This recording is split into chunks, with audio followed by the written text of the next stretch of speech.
ডাল, তরকারি, ভাজা এত কিচ্ছু লাগে না। শীতের সবজি দিয়ে বানিয়ে নিন পেঁয়াজ রসুন ছাড়া এই দারুণ স্বাদের ওয়ান পট মিল। খুবই ঝটপট তৈরি হয়ে যায়। মোট ২.৫ কাপ চালও ভালো করে ধুয়ে নিয়ে জল ঝরিয়ে নিন। মিক্সার জারে ৩ চা চামচ পোস্ত, ১ চা চামচ গোটা জিরে, ৩টে ছোট এলাচ, ২ টুকরো দারচিনি, ১টা শুকনো আস্ত লঙ্কা, ছোট চায়ের কাপের মাপ করে ১/২ কাপ কুচানো ধনেপাতা আর সামান্য জল দিয়ে একটা পেস্ট তৈরি করুন। কড়াইতে পরিমাণ মতন তেল গরম করে একটা আলু এইভাবে কেটে নিয়ে হলুদ গুঁড়ো মাখিয়ে ভেজে নিন। আলু ভাজার পর ফুলকপির ফুলগুলোকেও ভেজে নিন। ২টো ফুলকপির ব্যবহার করা হয়েছে। ফোড়নে ১ চা চামচ গোটা জিরে আর একটা তেজপাতা ভেজে নেওয়ার পর আদা কাঁচা লঙ্কার পেস্ট দিয়ে ভাজতে থাকুন। ২ টুকরো আদার সাথে ২টো কাঁচা লঙ্কা পেস্ট করে নেওয়া হয়েছে। ২টো গাজরকে এইভাবে ছোট ছোট করে কেটে নিয়ে দিয়ে দিন। সামান্য লবণ ছড়িয়ে গাজর ভাজতে থাকুন। ভাজতে ভাজতেই কাপ মতন মটরশুঁটি দিয়ে দিন।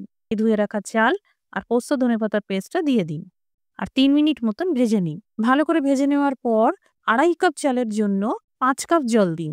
এবার ভাজা আলু, ভাজা ফুলকপি আর স্বাদ মতন লবণ দিয়ে ভালো করে মিশিয়ে নিন। কম আঁচে ঢেকে রেখে চাল আর সবজি সুসিদ্ধ হওয়া পর্যন্ত রান্নাটা করতে হবে।